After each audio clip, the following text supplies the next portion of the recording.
myself again. But it's the only way you're ever gonna learn. You look back and it's all in the past. I'm dwelling on the...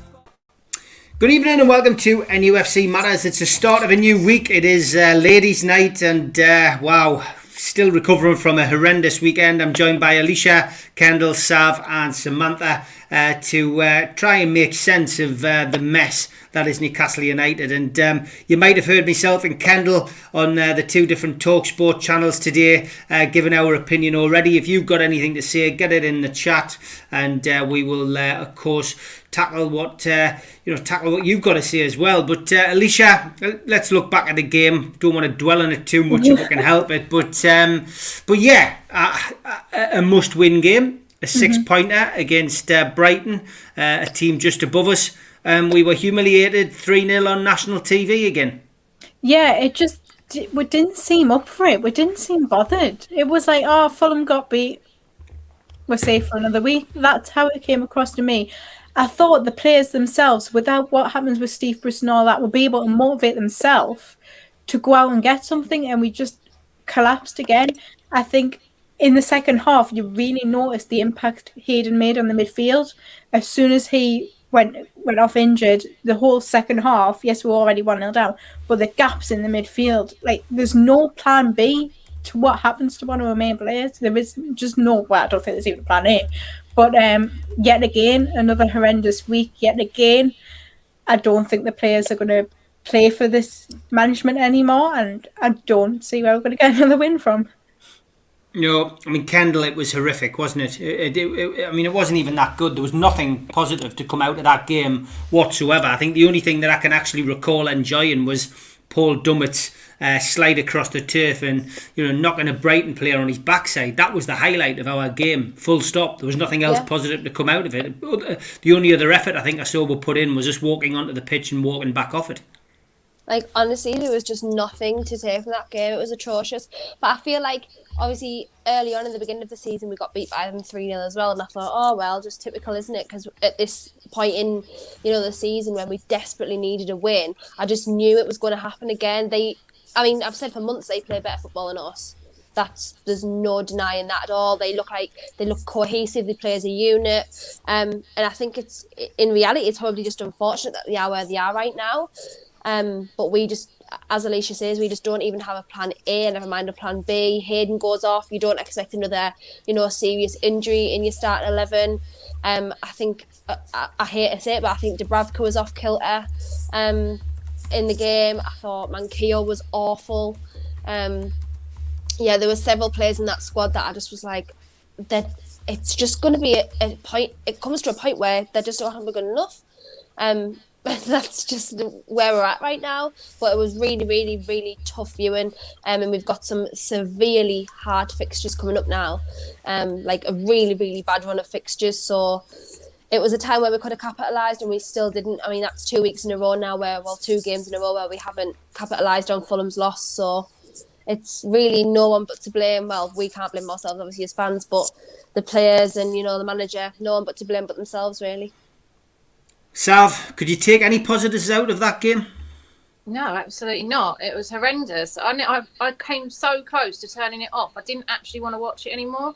I know someone's saying about us having a rant on here tonight, but I don't feel like ranting. I don't feel anger. It made me feel really sad just to watch it again and again, and this backwards step that we're taking from, we were playing improved a few weeks ago, and now we're just back to how we are. None of the players look happy.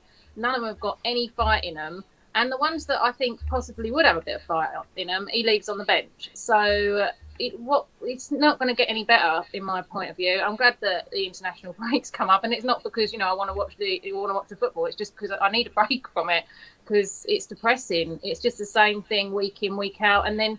I thought yesterday he might be sent packing. I thought, oh yes, and then you wake up to the news. Actually, Mike Ashley's backing him, and it's just round and round in circles. It really is unbelievable at times. Sam, I think the most annoying thing is that this wasn't against a Man City or a Liverpool or a Man United. This was against Brighton, against a team which was only just above us, and from our perspective, a team which we should be able to beat on any given day. We should certainly be competing against them at the very least. That's what made it so annoying. Yeah, absolutely. And, Seb made the point that people think that, we'll have a rant tonight. And, I do want to have a rant, but I don't have anything to rant about against Brighton because, the system is what it is. We've got players out injured. Some of the conversations I've had on Twitter today is that I don't care who's playing and who's not playing and what system they're playing in. You put in a shift, and those players did not put in a shift on Saturday. So I actually don't think it matters who we're playing at the minute. Those players don't give a shit about what they're doing. And if it's correct that they thought that he would be sacked after that performance on Saturday, they have severely misjudged the situation. And how do you come back from that? And how do you then look at fans and say, you know what? We tried something, it didn't work. We're almost in the relegation zone. What's going to happen? I mean, it's just added to an already difficult situation. And, no disrespect to Brighton, but as you said, it's fucking Brighton. And they do play well, but they struggle to score. I mean, anyone would have been putting 20 quid on Mopay to score on Saturday because it's us. Anyone would, the bookies didn't favour us. They'd never favour us now because we just can't pull it together. And it doesn't matter whose fault it is at the minute. That needs to be put to the side, and we need to be able to pull ourselves into a position where we can work as a cohesive unit, as Kendall said, like Brighton does, to get us away from this situation. And we are unwilling to do it. I don't think we're not able to, because in other times that same almost squad of players have been able to do it. They're unwilling to. And I think that's the massive problem at the minute, that they really need to evaluate who they're doing this for. And they're doing it for the fans and they're doing it for the badge. And that seems to be bypassing them at the minute. Good point. Les says too many cooks spoil the broth, too many coaches on the sidelines all trying to get a say. Players wondering who to listen to, no direction. And Alicia, that's the one thing that I picked up on Match Day Live. I brought it to the attention of the lads. In fact, I rewound it and said, look, what is going on here? Substitutions are getting made. And Graham Jones is saying one thing, Steve Bruce is saying another. Well, how on earth are the players going to get a message, going onto the pitch of what exactly they've got to do? I found it bizarre. Again, I've mentioned this many times on the show. I managed for 20 years on a fair enough, non-league, an amateur standard on a Saturday as well. But I know that one voice has got to be heard. Two voices on a touchline. It just doesn't happen. If you start doing that, you're never going to get the right message across. And I think that's part of the problem. Yeah, there was that break in play where Joe Linton and Almiron are standing listening to Graham Jones, and Steve Bruce comes and butts in, and then you can just see the confusion on the faces, like, well, he's just said that, and now you're saying that. I think there's no unity within what they're saying. Surely, as a manager, you know what your coaches have done and what they've said to the players on the training pitch before. Surely you have a plan going into that game, which you've just told them beforehand.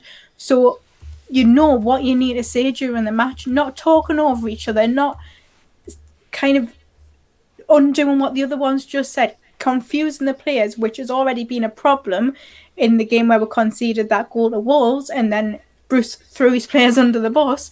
It's a consistent thing that's happening week in, week out. The players are literally confused at what's going on.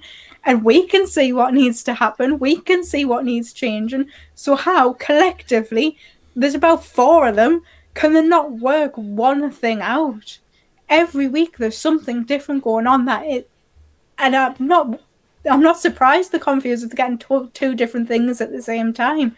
Obviously you don't know what's said, but you can read expressions off faces, and I think it's at the point where we now have too much going on. We have too many coaches.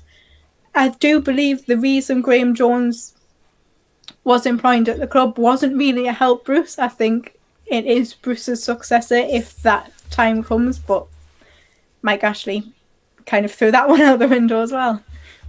Yeah, he did. Kendall, it was another shit show, basically. There's no other way of describing it. And do you think that's probably down to the fact that, the power move by Ashley and Charnley was to bring Graham Jones in, and that's just confused the issue, and the players are almost split down the middle between those listening to Bruce, those listening to Jones, and maybe some not even listening at all, it would seem. I mean, it doesn't surprise me, but at the end of the day, in my opinion, when Newcastle United were meant to be, United, you're meant to be putting on a strong front to fight the relegation battle that you're in. And regardless of who was in charge, regardless of if Graham Jones is given the tactics, Steve Bruce is given the tactics, there needs to be a decision made in the camp of who is given the instructions, because right now we can't even listen to one person and do things right, never mind listen to three. Steve Agnew and Graham Jones are sat talking to each other, and Steve Bruce is off giving another set of instructions. Like, it just doesn't look good for us, because who's in charge really? There's three coaches sat on the sidelines telling people different things.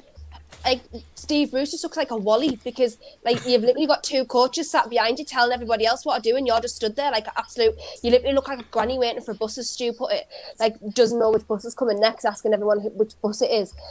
It's really annoying to me. And even as players, as Alicia picked up, Steve Bruce likes to throw the players into the bus if they don't listen to his instructions. But how about you actually give the right instructions, and you are the one who gives instructions? If you don't feel, strong enough or able enough to give them instructions, you then relay it off to the next capable person, which in my opinion is obviously Graham Jones. So for me, there's just got to be a decision made by everybody, because otherwise we're just going to lose our heads, which we already have done. I'm saying we already have done at this point. That game on Saturday was the worst game I've watched all season by a country mile. And I mean, we have had some horrific games, but that was awful because no one looked interested, no one looked bothered.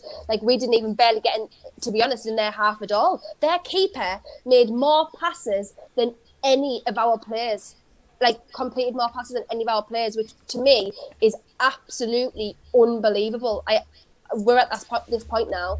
So as I say, there's just got to be a decision made, and if Steve Bruce doesn't feel capable enough, then give it, hand it over to Graham Jones, hand the instructions to Graham Jones. If you just want to be the man on the sidelines, you be the man on the sidelines. Don't let your stupid ego get in the way of allowing whoever else it is second in command to give instructions because you feel inferior. That's not the way this works, mate. Unfortunately, you've got to stick your neck out and actually try and get us out of the position that we're in, because I just cannot see where we're going at this point. Sav, did too many cooks spoil the broth? Yeah, I think so. If you watch the sidelines during the match, it's like watching a comedy sketch, because there's Steve Bruce standing there. He's supposed to be in charge. And then there's all the others behind him, all chatting between themselves. And, like everyone else has said, they're telling players one thing, he's shouting out something completely irrelevant. I think the players have got to the point where they don't even really want to listen to him anymore. So I noticed they go over to Graham Jones a lot more than they do Steve Bruce. I think that's why he butts into conversations, because they just don't want to listen to him. But yeah, it's just an absolute shambles what's going on. The thing that I always say about Steve Bruce is he is the head coach. He's the one in charge. So, albeit we've got 500 other coaches going on the sidelines, he's the one who should be making the decisions, and he's got absolutely no authoritative skills to do that. He just cannot be a leader. He's not an actual leader, and he'll never be a leader. And that is where his downfall's going with the direction at the moment, because no one knows what they're doing, and it absolutely shows all over the pitch. And I think this is why there's a lot of unrest with the players at the moment, because what are you supposed to do? He's not leading. He's just a passenger who shouts about a bit. It just doesn't work. Sam, it looks as if the major move by Mike Ashley and Lee Charnley to bring in Graham Jones as opposed to sacking Bruce has massively backfired. Yeah, of course it has. And I don't have too much different to say than what all the girls have said. You see all the Steves on the touchline looking absolutely gormless and clueless. He puffs out his cheeks, he rubs his nose, he doesn't know what to do. He is so confused. You've got Graham Jones starting up in the stands, he's down within 10 minutes, and then you split groups of players. And as Kendall said, you can have coaches, but you have one voice at the end of it. And again, I'll bring it back to the players. If the players are feeling confused about who it is they're supposed to be listening to, then have that argument on the training pitch. And maybe that is part of what the arguments are. that they don't know who they should be listening to. But what an absolute shit show for a professional club, a Premier League club, to be in this mess. I don't think there's another Premier League club that have ever tried to bring in a coach to fix a management problem. And it just has to be us, and it's not working. And we're sinking like the Titanic. And Ashley's decided, you know what, I'm sticking it through because, as you said in your interview earlier, Steve, you know, he's a gambler. And we're the people that are suffering at the end of it because we have no idea what's going to happen. And as I said before, it's not down to injuries, and it's not all, you know, it's a culmination of everything. But what you need is that one voice that is able to kind of pull it together. And until it is just one voice, we're going to struggle. And if Ashley and Charnley can't see that, and I see people have mentioned Charnley, I mean, he's useless. There's no point or purpose. You give him a message to pass on to Ashley, he'll write it on a paper plane and throw it out of his office window. There's no purpose to him whatsoever. It's only Mike that can make that decision. And if he can't see that there are too many voices and the players can't unify and articulate that, then nothing's going to change. No, that's the big concern. Nothing is going to change. A lot of people asking about the TalkSport interview where you can hear it. I've teed it up, so at the end of the show, I will play out with that so you can listen to it. This was in the Chronicle. Of course, Ryan Fraser was the unlucky player to get pushed out for media duties. And this is just a quote that the Chronicle have picked out. "This club can't go down, and we'll make sure that it doesn't." Alicia, do you believe him? Well, considering in the same breath he also said this is the lowest the morale's ever been. So I don't know. You want to hope that Ryan Fraser hasn't brought his troubles of Bournemouth up here as well.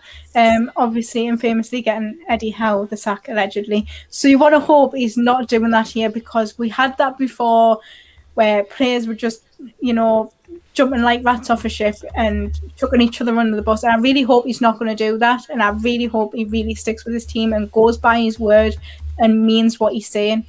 This is a time where we need players to be standing up and saying these things and going, look, we need to put a shift in. We need to make sure this club doesn't go, like, get relegated, end up in the Championship next season.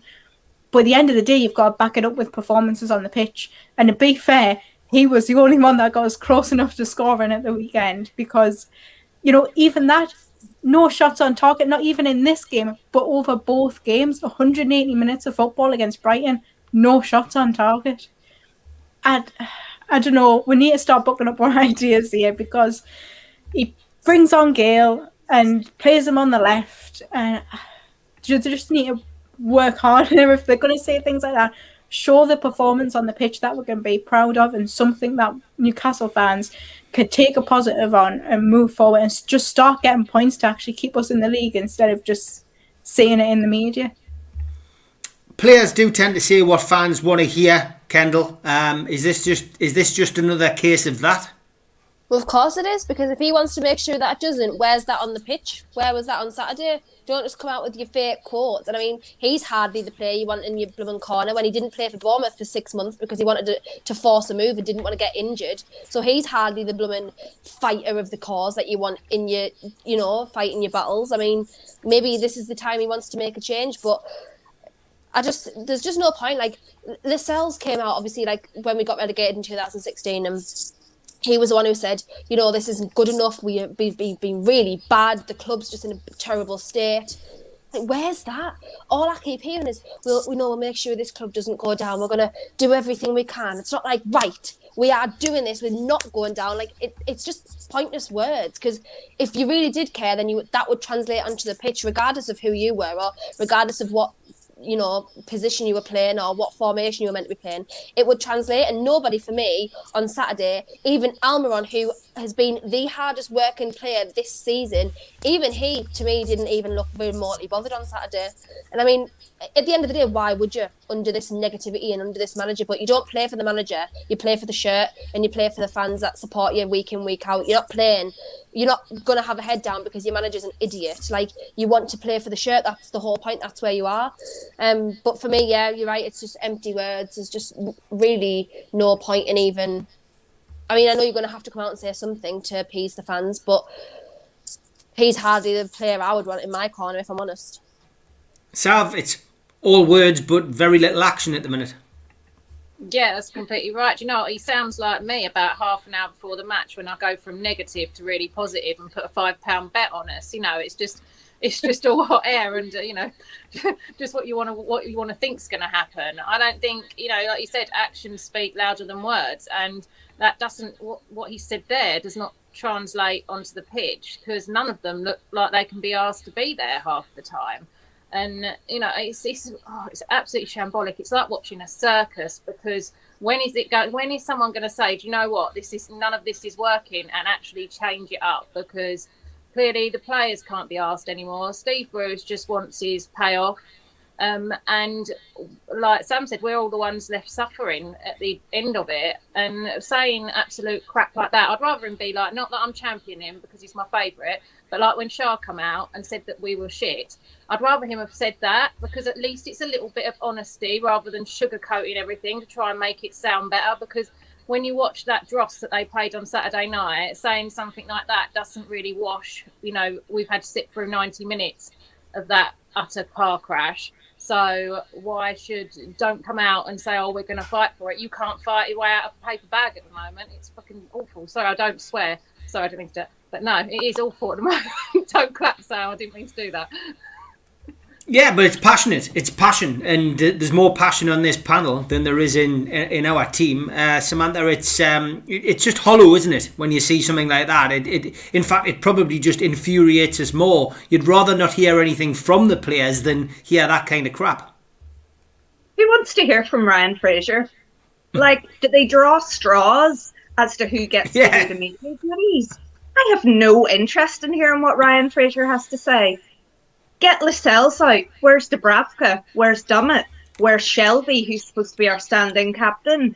Where are the players that have been at the club for a couple of years, that have been through this situation before? Don't trot Ryan Fraser out on 60, 70 grand, who doesn't really play that often, to tell us, unlike Bournemouth, that they're going to get out of this situation. I don't want to hear from him. I want to hear from the leaders. Lascelles was happy enough to come out when he scored the goal for the draw against Villa, and talk about this fight. We then go into a week where we're talking about how we need to win this game, and we put on a performance like that, and the media duties are handled by Ryan Fraser. No, I have no interest in that whatsoever. If you want to come out and explain the performance, you send somebody out that is supposed to be passionate about this club. And I don't mean that disrespectfully to Fraser, but let's be honest, he didn't want to join until he was sure that Callum Wilson was signed up. He wasn't chomping at the bit to join Newcastle United. So, I mean, who are they going to trot out next time? They probably have a rota for defeats who comes out. So I appreciate his sentiment, but I believe none of it. And the club really need to grow some balls and put the right people out in front of the cameras. Yeah, I would agree. If the result wasn't bad enough, Alicia, we've lost Isaac Hayden now. A freak injury. And just watching it back, I remember I had to rewind the coverage because none of us really knew what had happened. And unfortunately, just a bad clash has led to him being stretchered off. And no news yet on whether he's out for the rest of the season. Let's hope he's not. But yeah, how big a blow is that? I mean, it doesn't look great when they go off in a stretcher in the first place, but it couldn't be more of a Newcastle injury, an absolute freak injury, not even like a challenge or anything that just fell on him. And you want to hope that it's not serious because, as I said before, the gap that it leaves in the midfield, not having Isaac Hayden, is just going to calamitise the rest of the season. Forget getting a win even against Fulham last game of the season, honestly. Who comes in? The Longstaffs, who have got shot confidence, who aren't going to play properly because they haven't been in the team. Who comes in? Hendrick, great. Like, we've seen what happened last week when he came in. There's nobody to fill that void. Who, like, I mean, I won't be surprised if he puts like Dwight Gill or somebody in there. He likes playing him out of position. It'll be somebody that's not meant to be there. But I'm just praying at this point. I'm just praying that hopefully it's not too long out for him. Yeah, I mean, I'm gutted that that he's injured, and it does come down to who he's going to put back in. It's a big blow, Kendall. Massive blow. I mean, it's realistically the last thing that we need right now. But as we say, Newcastle United is a circus, and it's just typical Newcastle United injury to come from that. But to be honest, we shouldn't be at a point in the season where, I know he's a crucial player, but we shouldn't be at a point as a club who have spent £100 million plus to be saying, well, we've lost him, so that's even worse now. Like, we should be saying, get the Longstaffs in, get whoever, you're going to put in there, whoever, Hendrick. Like, we should be confident that whoever his replacement is can do a job, but we're not. I don't think any of us are confident in anybody at this point. I, for one, am not. I'm not confident in absolutely anybody, like any player, because of the way that things are at the moment. So that injury for Isaac Hayden, who has seen us through ups and downs, hardly any ups, but who has seen us long term through the ups and the downs. You need that sort of player in the team with the experience, with the actual fight, because since the day he said, when the whole transfer rumours were around 2 years ago, and he said, I will put 150% into this club regardless of what is going on, and he has, and I can't blame him for that. I mean, he's never going to set a world alight, but he's been a solid addition, and he's always been one of the most consistent players that we have. So for me, that's just, at this point, it shouldn't be so detrimental to our season to be losing players like that. But that's where we're at, unfortunately. We have been for a long time, because we don't invest in the squad enough. We invest here and there a little bit to, smooth over the cracks, but not enough. And for some reason, I just cannot even see the Longstaffs coming in. It'll be Hendrick for the foreseeable for me, because Steve Bruce has something very serious against the Longstaffs. In fact, I was so surprised to see Sean at the weekend. I couldn't believe it. I was like, what's he doing on here? Like, what's happened here? Where is everyone else that he normally puts on before Sean? I just couldn't believe it. And that's the problem now, because we're not confident in what he's going to do next. We don't trust his decisions as they are. Never mind, on the back of an injury, on the back of losing another player, it's just nightmarish, to be honest. Sav, I don't think he saw the best of Hayden, because unfortunately he was left to carry Shelby round for the last few games, and I think that really, I don't have him in my starting 11. And the reason I don't have him in the starting 11 usually is because he tends to get played with the wrong people. But there was also that little spell where he wanted to be away, down to personal issues. But I found it rather strange that there was a big U-turn when Steve Bruce came. So I'm not sure whether there was a fallout with Rafa, whether he didn't like Rafa's methods. Who knows? But anyway, he stayed. He has become a vital part of the team. And I've got to be honest, he was probably one of our better performers in recent weeks. But for you, is it a big miss? Oh, completely. I mean, our midfield is shocking as it is, and to be without him as well, and what's going to happen. Steve Bruce is going to put Hendrick in. I don't even know why we're sitting questioning it. That's exactly what he's going to do. I can tell you this now: Hendrick is definitely not the mole, because he is used all the time, and Steve Bruce seems to really like him. So, in my investigation, Hendrick's not in there. I've crossed him off now. But no, I just. It's gonna be really bad. It's gonna be Hendrick and Shelby.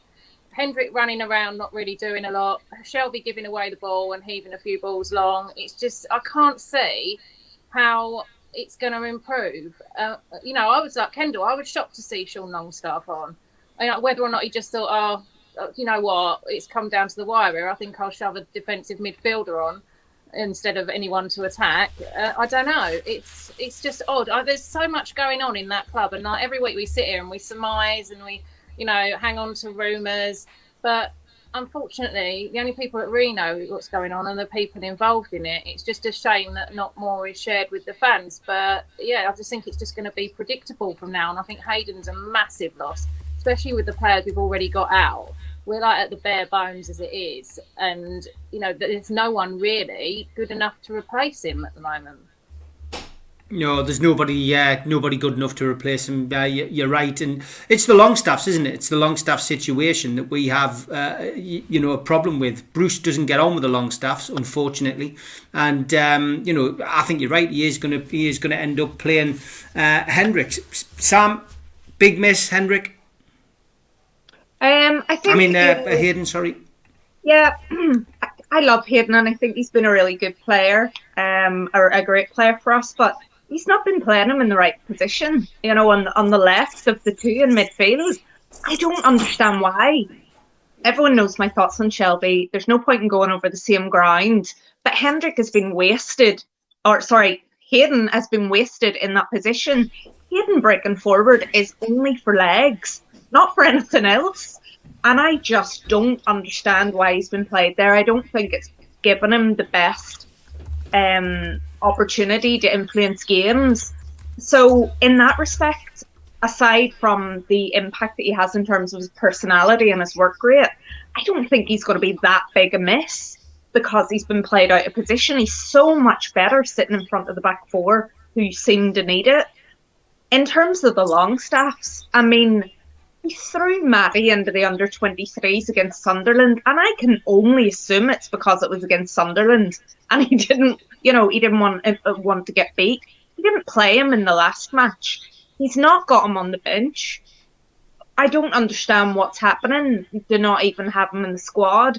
Like the girl said, couldn't believe he came on in the last match. Was convinced it was because he wanted someone to blame. He wanted him to make a mistake. But same as you said, I see Hendrick starting. He is offering nothing. I don't feel like he was brought into the club as a starter. I said it months ago. I think he's been shell-shocked by being brought into Newcastle in the absolute state of the club. Burnley's a well-run club in terms of what they've done. Derby, before that, when he was there, was a well-run club. He's come into an absolute shitstorm at Newcastle, and he knows the fans hate him.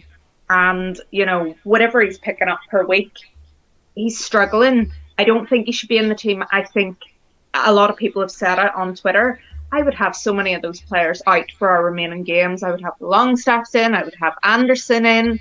Everybody that's not performing, I would have out of the team. And I don't understand why Bruce isn't doing it. I don't know what he's scared of at this point, because he talks about experience, and the experience isn't getting us anywhere.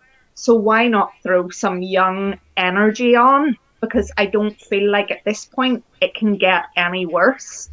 And I don't think that it would have any negative impact in terms of the fans and how they feel about it if he just did something different.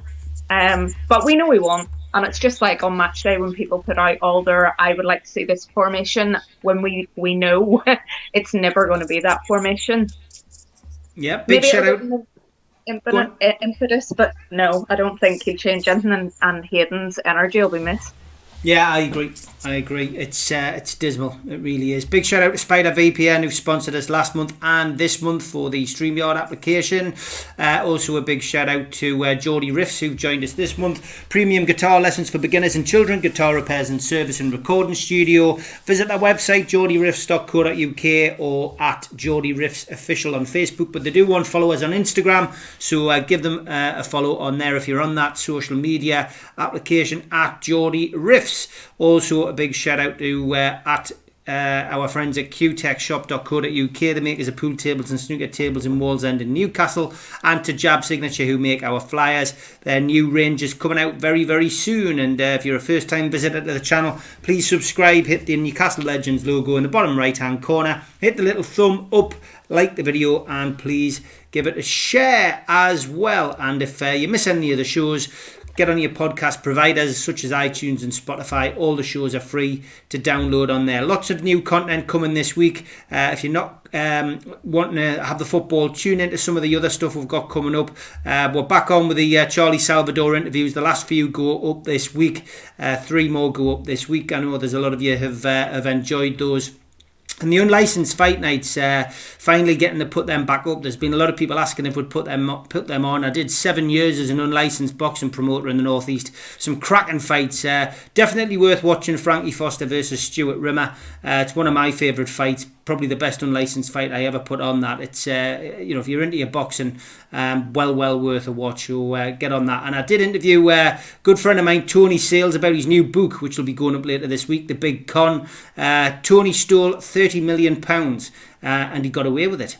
Find out how by downloading his book from Amazon, buying his book on Amazon, and you'll enjoy that interview. Very funny and very enjoyable. He has turned over a new leaf, and he does a lot of good things these days, so well worth tuning in. Alicia, back to football. Steve Bruce, we all expected him, I think, to be out of a job by today. He's not. He's still quite clearly in a job. I think the big question I want to ask all of you tonight is, do we sack him? Do Newcastle still sack him? Is it going to be too late now if he does get the bullet? Do you think we'll just see a continuation of as you are and just hope for the best? Or would you sack him? I think it's clear now the players aren't interested in playing under Steve Bruce. I think that's become quite abundantly clear. They expected him to be sacked. They've kicked off because he wasn't. They want a meeting with Lee Charnley, allegedly, to get rid of him. So it's blatantly obvious they don't want him there. And if that's going to cause us problems, going on the pitch and showing some fight and actually picking up some points, then I'm sorry, but he has to go. Like, if it's too late or not, we need to make a move. I hate it when players don't play for the manager because it just infuriates me, because you're playing for the club, not for the manager that's telling you what to do. You're playing for the fans, for the club, for the badge that you're wearing on your chest. And it winds me up when players do it. But unfortunately, that's the move that we're going to have to make, because they're just not going to play otherwise. And I feel like either way, going back to the point of who's going to get picked, I think Steve Bruce just likes his yes men. The people who come out in the media and say how much they love him, the Shelby's. Why do you think Shelby's starting every week? Because he comes out in the media and says how much he loves working under Steve Bruce and things like that. That's why, Gale, he's probably wound up being playing out of position every week. That's probably why he's not playing. That's probably why the whole thing's going under, because they're kicking off at the way they're being played as professional footballers. They know where they need to be played and they know what to do. And they're getting told the complete opposite. So if they're not going to play for the manager, nobody's going to come in. Nobody's going to want this job. Nobody's going to want it. So unfortunately, it's going to have to lie in the hands of Graham Jones, who doesn't have a good track record of keeping teams out of relegation fights. But that's going to have to be the only other option. Okay, Kendall, would you sack Steve Bruce now? If he's going to get sacked now is the perfect point, but he's not. Like, honestly, I don't know how long we're going to sit here week in, week out and, beg for him to be sacked, because he's just not. He's just really not. In Mike Ashley's mind, he is seeing it as, well, if we stay up, we've completed our objective. We've stayed up. Steve Bruce got another year in his contract, let it play out. If we go down, Steve Bruce is a championship level manager. That's where he's at. That's where he's had his most success, if you want to call it success. That is where he's done the best that he has in his career. So another year left on the contract, nothing really to say. So I honestly think will be sitting here till next August asking him to leave, because he's just not. In my opinion, he's not anyway. If he's not going to get sacked after that Brighton game, if he's not going to get sacked after beating Sheffield United, after losing to Sheffield United, he's staying, guys. Like, unfortunately, that's just where we're at right now. Like, Ashley's not going to want to part with money. On top of that, not one single self-respecting manager is going to want to come in, hence why Steve Bruce was 12th choice in the first place. And if someone does want to come in, they're not going to be of any high calibre, are they? Let's be honest, because why would a high calibre manager want to come in? Ashley, you just wouldn't. Obviously, Rafa was fed false promises at the beginning, said he liked the challenge. He's now sitting at home without a club. And, I mean, he wasn't even enough to save us last time. So the way that we are right now, he's not going to be enough this time either. But if he was going to be sacked, now would have been the point to do it, because we've got international break. You've got two or so weeks to get involved with the players, get coaching, instill your tactics, because obviously not really most of our players aren't away on international duty. So now would be the right time, and he's still not going anywhere. So we're just stuck with him. I've come to accept that now, that we're just stuck with him, and whether or not we see the season out in the Premier League or whether we go down, he's still there. Because if he was going to get sacked, as I say, it would have been probably December that he should have gone, and he hasn't, and he's still here. So, Sav, you're nodding your head. You were in agreement with Kendall there? Yeah, I completely agree. We've left it way too late now. We're right down to the wire now. I don't, last chance scenario, I'd have had him sacked yesterday or today. That would have been great, because like Kendall said, you've got international break to kind of sort things out. But it's not going to happen, and he's going to be stuck there. And someone did say to me the other day, and I kind of never actually thought of it that way. They said, let him stay and then see what he's got to say when we go down. Because he can't sugarcoat it. Then he's already started saying he's not done a good enough job. Let him face what's happening to our side around him, and that's why our players aren't bad players. On paper, they're not awful, and they're worthy of being in the Premier League. But just how it looks at the moment under Steve Bruce is awful. So yeah, maybe just let him face up to that. And, let us get relegated with him. I just hope we don't take him to the Championship because, I don't know, what has he got on Mike Ashley? I think he must have something to keep on, being kept in. It really does baffle me. And if it is down to money, I was thinking this earlier as well, Mike Ashley must be minted. I know you said it could, collectively go up to about 10 million, but that's, pocket money for him, surely. I don't know how much money he's got, but I'm just assuming on that. I just wish is it not just because he's expecting arbitration to be a formality and that the takeover goes through and it's not his problem. The deal's been done and he doesn't want to pay out of his end for another mistake, and he knows that Steve Bruce is a mistake. He's got to, looking at it, looking at the league table tells him that. But is it not just as simple as that it is financial? It very possibly could be, but I think because the club doesn't communicate to the fans, you're just constantly left with this guessing, and you sort of try and work out why something isn't happening. But yeah, I mean, I hope that is why it's going on, because if we could get a takeover, that would be brilliant.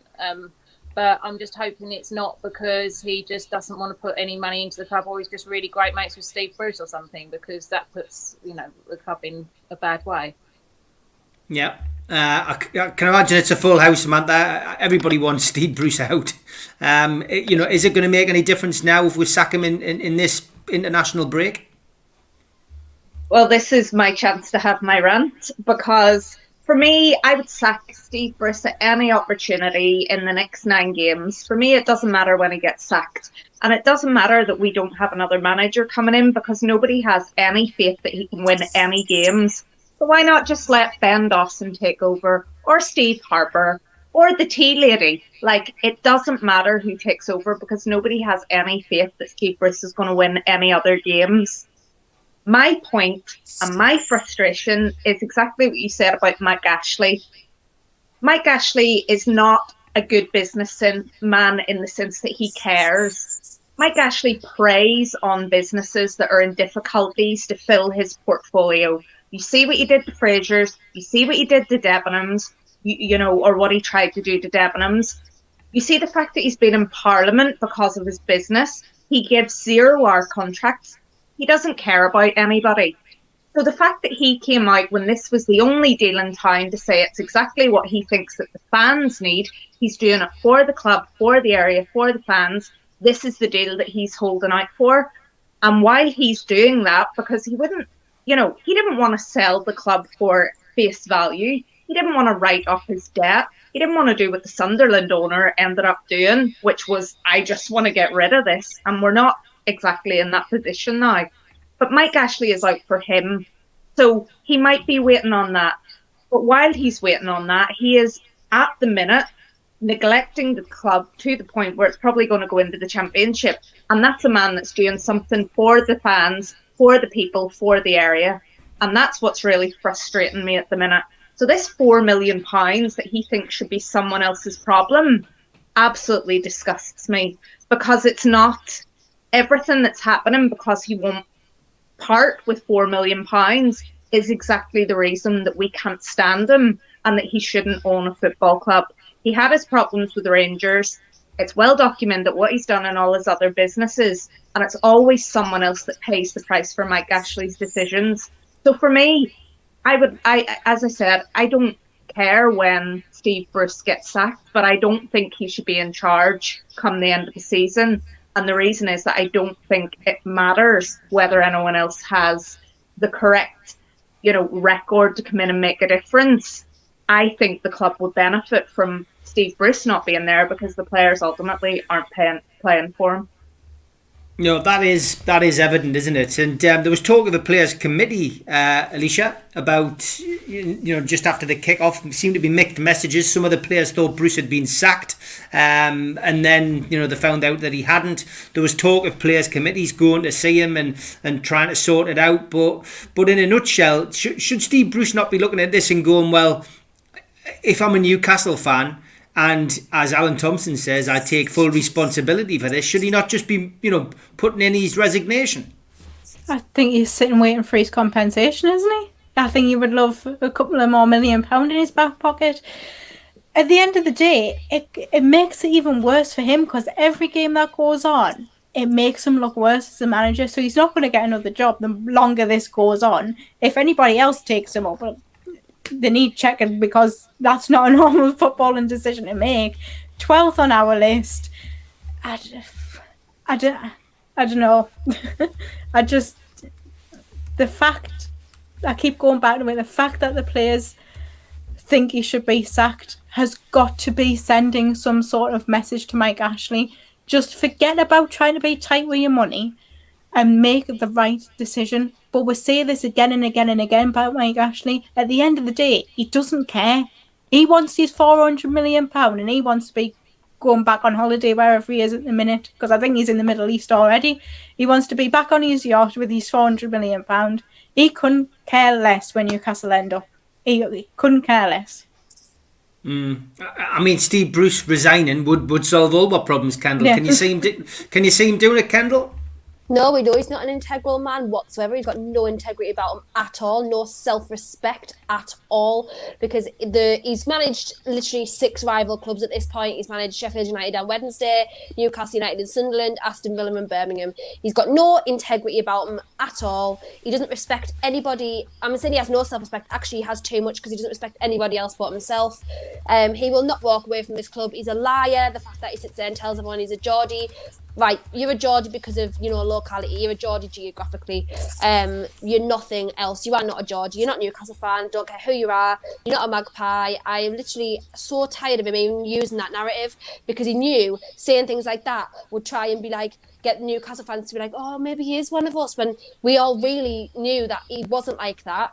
Obviously, someone put a comment in earlier that Sheffield Wednesday gave him enough time, like as much time as he wanted to grieve after the loss of his parents, and he repaid their kindness and their, well, not kindness, but just their general empathy by jumping ship and getting paid to move to another club. So for me, he didn't even tell them directly that he was leaving either. They found out in the media, if I remember rightly.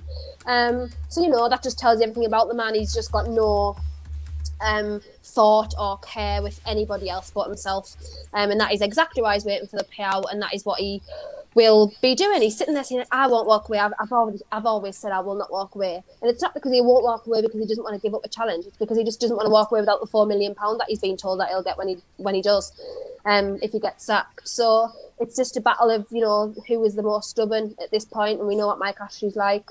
We don't really know what Steve Bruce is like to the depths of Mike Ashley, so it's just a face-off at this point, literally like an old-fashioned Wild West face-off. Like, that's just what it is. And where the stupid thing is about Mike Ashley coming out and saying that he's repaying Bruce's loyalty is the people who are the most loyal, which are the fans, are always the ones who get effed over every single time, and always the ones that stay loyal. Not one single person connected to that club right now is loyal, in my opinion, apart from the fans, and we're always the one who gets left out in the dark and doesn't know what's going on, and always the ones that suffer. So I just think it looks really bleak at the moment. I've just completely lost interest, if I'm honest. Like, halfway through that match of the night, I was like, man, I can't even bother to watch this. I just felt sad. I just felt empty about it. And that's just, I think, where a lot of fans are at the moment. I know several people said they turned off. I turned off 75 minutes after the third goal, and I just thought, I'm not even like watching this anymore. What's the point in like making yourself sad and down over that? Them idiots over there don't even care about you. Like, they literally don't care about you at all. So that's just how I feel at the moment. I'm just tired of it, and yeah, Mike Ashley's not going anywhere anytime soon, in my opinion. So we're stuck with it, unfortunately. We're always the ones that end up suffering. No integrity, Sav, says Kendall. He's not going to fall on his sword, is he? No, I don't think so. And what's annoying is I could understand if he was saying, "Oh, I'm not going to walk away," and then you'd watch the next match, and there'd actually be some fight in him and in our players and some motivation. But I swear he's on a wind-up because it's the same thing all the time. Like I could imagine Noel Edmonds popping out from the dugout going, "Oh, I pranked you," because it's laughable. It's sad that it's laughable, but it's pure greed. That's all he wants is his money. He's not there for the club. He's not there for his love of the club because, he's a magpie. He's just there for his money. And that's awful. He sits there. He's like, "Oh, all I want is the best for the club." Well, you're not the best for the club. You're taking us down and you don't seem to care at all. It's an absolute shipwreck at the moment. And he's still sitting there going, "Well, I'm not walking away." And it's like his press conference after the game. He was saying, "I haven't been good enough, and I've not done enough." But he didn't look asked about that at all. Like that was just words. Like his body language, how he was speaking and presenting himself, wasn't someone who has wrecked a squad and has made him in a relegation battle through his pure negligence of being able to take any leadership. And it's embarrassing to watch the way that he can just carry on like that. I don't know what he's got to do to get sacked.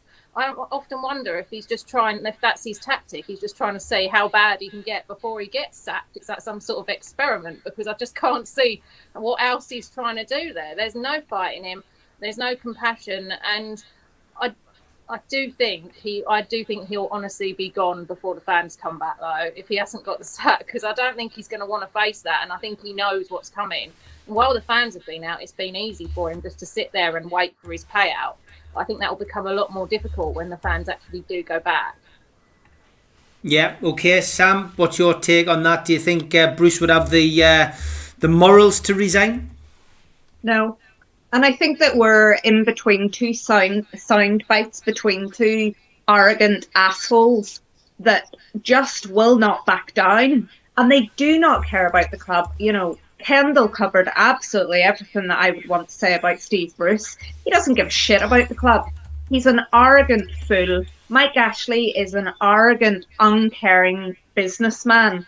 And they're waiting for someone to blink. It is like, they're backs to each other, they're walking away, and you're waiting for someone to turn around and shoot. And I don't know when that's going to happen. But Steve Bruce, I said it, I tweeted it straight after the interview, as Sav said on Saturday, he didn't look arsed. He was just, the words were coming out, but there was no emotion, there was no feeling. That's a man who probably thought he was going to get sacked. I'm not sure what conversations are being had in the background. If the players thought he was going to be sacked, they normally have a bit of an idea of what's going on, and he wasn't. So we are collateral damage in whatever's going on between those two. The only thing I can think, as Sav said, for Steve Bruce is that he will be looking at that Sheffield United game and what's happening with coronavirus and wondering if he wants to be in the dugout when 10,000 fans are there, because it's going to be apocalyptic. Everyone's been in lockdown. All of the things that have happened, people have not had an outlet for everything that's happened. Anybody that can get out of the house will be out of the house regardless of whether they can get a ticket to that game or not. It's going to be absolutely toxic. And I'm not sure whether Steve Bruce wants to put himself through that. And I would hope he doesn't. But my thoughts are he'll be looking at that game and thinking, well, if I can't get a payoff by then, maybe I'm going to have to consider leaving. I know someone put on the chat he should have been put on gardening leave. Absolutely. I've seen it happen to managers before, but it should have happened when Graham Jones came in. Yeah, I would agree. Okay, let's go around the board last few minutes. Alicia, at this moment in time, are Newcastle United going to be a Premier League team next season, in your mind? My head says no, my heart says yes. I'm so torn by this, because if Fulham keep on going the way they're going, with the belief that they can beat anybody, if we keep going the way we're going with Steve Bruce in charge, the players not playing for them, the players not caring, not putting a shift in, 100% we're down. If there's a shift in that, if Fulham start falling away, which again, we're looking over our shoulders, we're not relying on our performances, then we stay up. But I'm starting to sway to that side of we're getting relegated because Fulham have the wind in the sails and they know they can do something. They're looking at us going, they're getting hammered off Brighton. Like, come on, we're putting a few good performances and they're in our position, and then you're playing catch up. So I think this could be another relegation for us. Okay, Kendall? No. Simply put, no. There's literally nothing else to say, because at this current time with what we're in, that squad's not bad enough to go down, but the morale is, the tactics are, the management is, the coaching is, everything about the club is in the position to go down. They're destined to go down. That's just the way it is right now. We've got Tottenham, Tottenham, Man City, Liverpool, Arsenal, Leicester, Burnley in the next 6 or 7 games. There's just absolutely no chance we're winning any of them games, in my opinion. So yeah, I don't want to be negative and don't want to I keep telling everyone not to say that we're getting relegated because they're putting bad vibes in the air, and now I'm doing it myself. But yeah, I just cannot. At this point, I'm trying to be realistic, and I just really can't see us staying up at all. Okay, Sav? No, I agree with Alicia and Kendall. I just can't see it. When you watch us, we've got no fight. We don't look like a club that's in a relegation battle at all. And, with Ryan Fraser coming forward and saying what he said, that's just an insult watching what we're watching at the moment, because, our starting 11, just like Kendall's just said, we've got good enough players, but they just can't be bothered. And if they can't be bothered, then, like Fulham are going to be looking at us and thinking we can catch them. And once they've got above us, we ain't got the fight to fight back. We just won't. We'll just lay there and get relegated. And it's sad because it could have all been so different. But I just really can't see us being in the Premier League next season. Okay, Samantha. That comments just killed us off Lee there. I know. It was Lee Major, like a one-armed man hanging on the end of a cliff with an itchy bum, and each defeat the itch is getting worse. There's a sense of inevitability. It's a great way of summing it up. Lee, honestly, I needed that laugh, I think, after this depression night. Thank you. Will we stay up, Samantha? Up until Saturday, I still thought that we had a chance. But after that display, being convinced that the players played for the manager to get sacked, and the fact that Mike won't do it, then I don't see it. I can't see it with Steve Bruce being in charge, regardless of who comes back from injury. If he doesn't go, I think we'll be relegated. Okay, thanks for your comments tonight. That's flew over, hasn't it? And probably because we had a lot to say.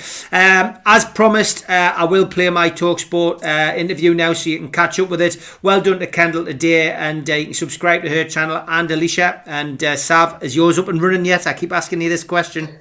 No, it's not, because I did a video and then I couldn't edit it quick enough, and then it was out of date because it was like stuff that everyone had talked about. How on earth does everyone do it so fast? Like, everyone's calmed down.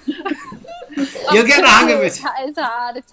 I sat there, I thought, everyone said iMovie. This is going to get really in depth. Sorry, I don't mean to take over. Everyone said, go on iMovie, it's simple. I went on it, and you can't clip your videos or anything, so it just ended up with 20 minutes of me sitting in silence, in between trying to take videos. It was just not entertaining at all. So no, I'm going to get some technology-minded, info, and then it's going to be up.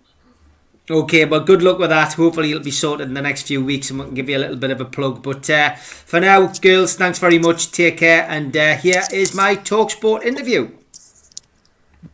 Voice there of Newcastle manager Steve Bruce, who said they were nowhere near the levels required. I think that's an understatement. It has been for the whole of the season, as far as I'm concerned. I think Newcastle, the performances haven't been there, the results haven't been, and that's why they're in a relegation scrap somewhere I don't think they should be.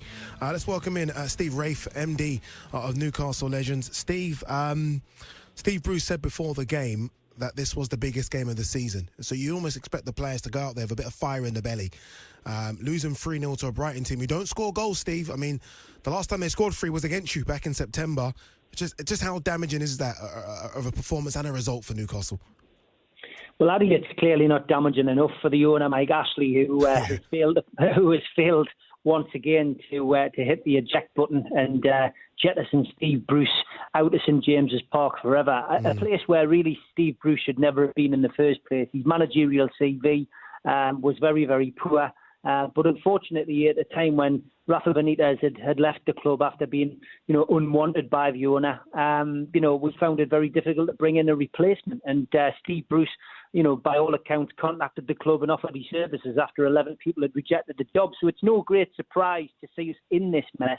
The greater surprise is that it didn't happen last season because, I didn't have faith in Steve Bruce from day one, and I'm sure a lot of other fans didn't. But it's a mess. The Brighton game, like you rightly said in the introduction, there is it's just another cataclysmic result on a horrendous season, and we shouldn't be anywhere near the relegation places with the squad that we've got. However, the squad is failing to respond to the prehistoric tactics that Steve Bruce clearly sets out before each game, and the stories that are leaking out of the dressing room like a proverbial colander, really water pouring out of different holes, tells you that it's not going well on the training ground, and that certainly transpires into the kind of performance we saw against Brighton. And if you were a betting man now, you would say that Newcastle's probably going to go down unless they make a change at the in the hot seat. And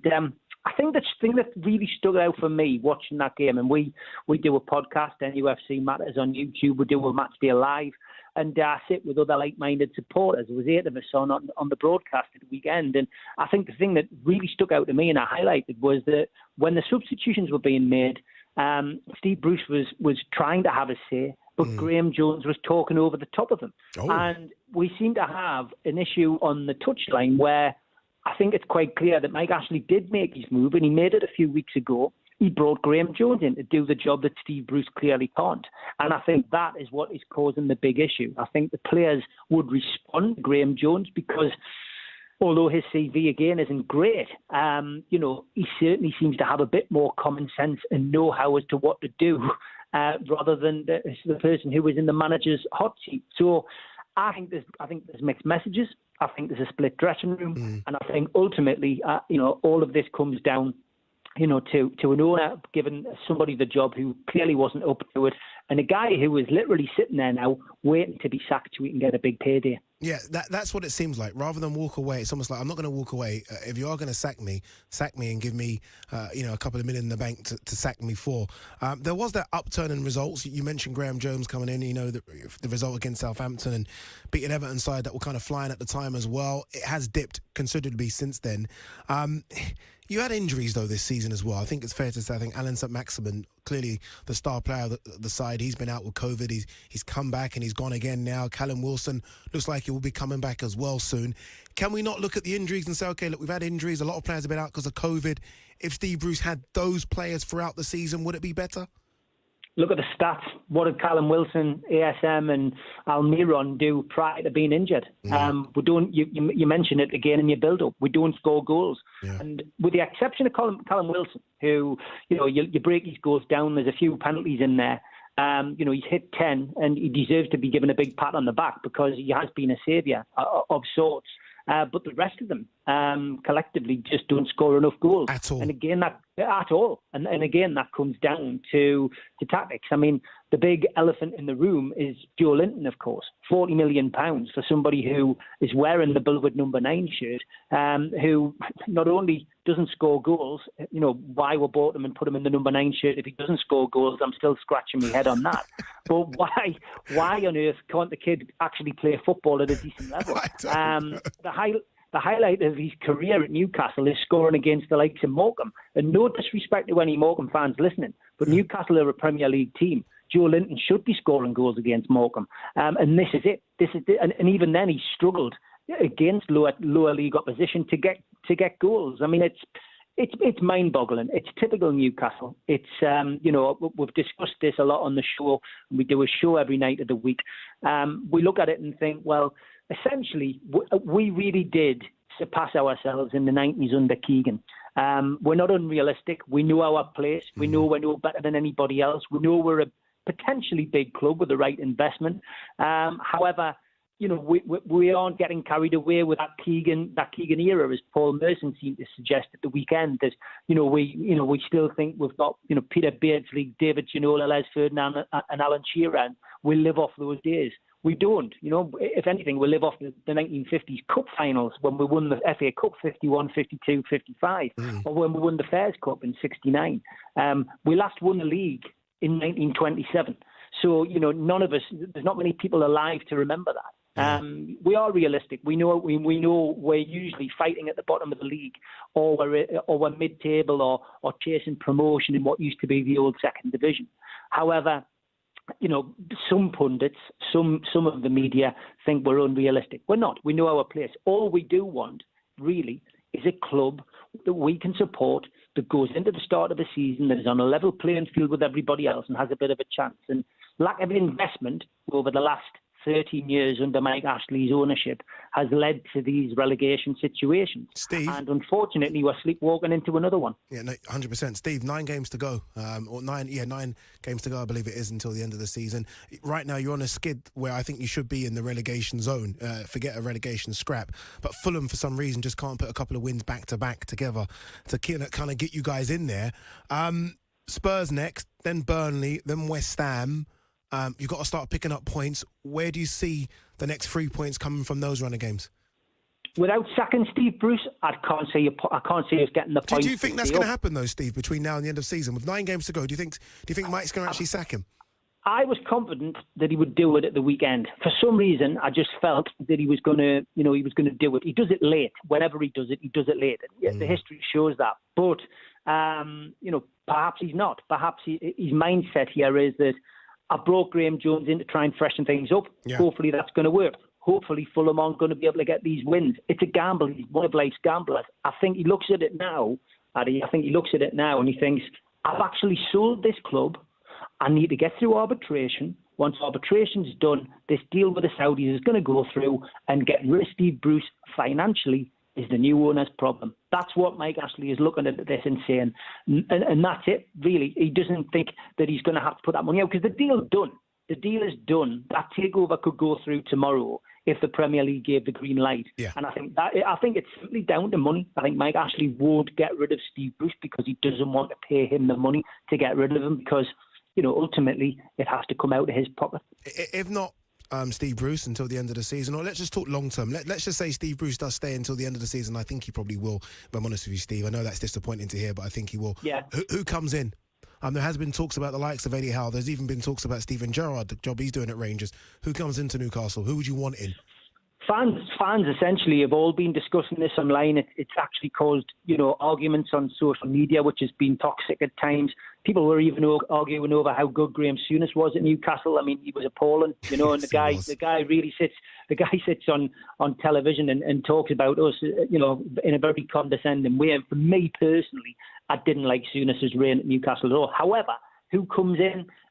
Eddie Howe. Well, he took Bournemouth down. Chris Wilder has been suggested. Well, you know, he's now, you know, more or less took part in a great season for Sheffield United one season, and now he hasn't had the opportunity to take them down, but they're relegated. I wouldn't want, you know, people who've got failure in it. It needs to be somebody who is in touch with the area, but also has the passion to do the job, has a project. For me, it's a no-brainer. If it's new owners, Rafa Benitez comes back and he does what he wanted to do. He had a project. I was lucky enough to work with Rafa for 3 years in a fan capacity. And that guy knows what he wants and knows how to do it. And if he's given the backing at the football club with potential ambassadors around, the likes of Keegan and Shearer potentially coming in as club ambassadors and still being able to do whatever else they do, but working behind the scenes to sell the word about Newcastle around the world, that would be a dream situation for me. If we couldn't get Rafa back, I've often said Arsene Wenger's doing nothing. If it was to be somebody, if we were managed to stay up and stay in the Premier League, get rid of Bruce and try and break the bank to bring somebody in like Wenger, who is, it has to be said, used to working on a budget and who had a massive degree of success at Arsenal. So maybe it's not the football that some people want to see played under Rafa and under the likes of Wenger. But I know what I'd rather have. I'd rather have a successful team, which might not play the swashbuckling football that Keegan did, but a team that competes and a team that, you know, makes us proud to pull on the black and white shirt again. You mentioned managers coming back. Quick one on a potential player coming back to the club. Adam Armstrong's been linked with a return to the club, obviously doing fantastically well at Blackburn right now. 20 goals so far this season in 34 games. I mean, that's a good return. Last season, 17 and 48. I mean, you need a goal scorer, don't you? Joe Linton's clearly not going to be that man. How about a player that knows the club coming back next season? Adam Armstrong and Ivan Toney, two great kids, but clearly weren't good enough for the Premier League first time round. Maybe they needed to go away to be able to turn into men and get matured, to hone their trade and come back and do it. It would be unfortunate if we had to buy Adam Armstrong or Ivan Toney to find the goal scorer we need to either get back out of the Championship or to try and progress in the Premier League if we stay up. It would be a bitter indictment of how poor our backroom staff are at hiring and firing. But there needs to be a major overhaul. We've got the biggest embarrassment for a training facility. We've got the biggest embarrassment for an academy. We've got the biggest embarrassment sitting in the managerial seat, and we've got the biggest embarrassment as the owner of the football club. At the moment, it doesn't get any worse being a Newcastle United fan. Relegation will just cement how everybody's feeling, and it couldn't have come at a worse time. People are dying, people are losing their jobs. And Newcastle United is supposed to be a pleasant relief. It's supposed to be enjoyable for all the supporters around the world. Unfortunately, it's clearly not. And listen, it's not, oh, woe is me. We haven't got it as bad. At least we're not like Bury going out of business. But at the moment, it's just not an enjoyable thing being a Newcastle United fan. Steve, look, before you go, quick one. One word answer here. I know you're a boxing man. I know you are. Fury or Joshua?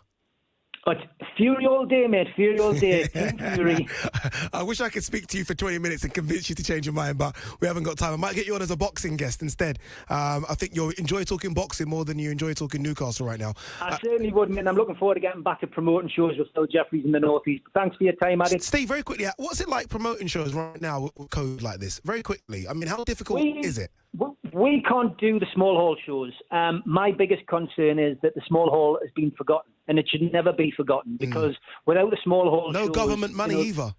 No, without the likes of Lewis Ritson, who's done really well in the North East, looking back over the years, Stewie Hall, Glenn McCrory, the North East is full of big boxing names. Josh Kelly now. Josh Kelly, big boxing successes, people who've gone on to do really well locally.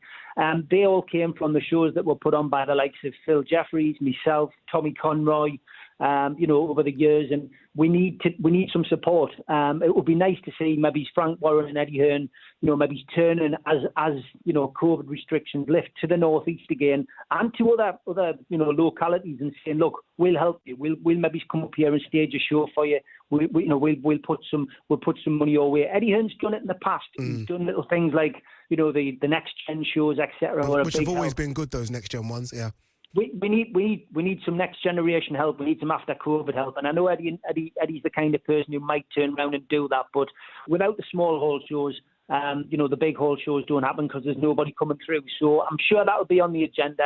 I just hope Eddie and Frank are listening. Yeah, Steve, no doubt. Look, I'm a boxing man, so we'll definitely get you on to talk boxing a bit later rather than Newcastle, as I said. Steve Wraith, MD of Newcastle Legends, my man, thank you so much for coming on the social here on TalkSport 2. Look, always great to hear from Newcastle fans. So passionate, aren't they? He wants Steve Bruce out of the club, and he mentioned Rafa Benitez possibly coming back. He even mentioned Arsene Wenger.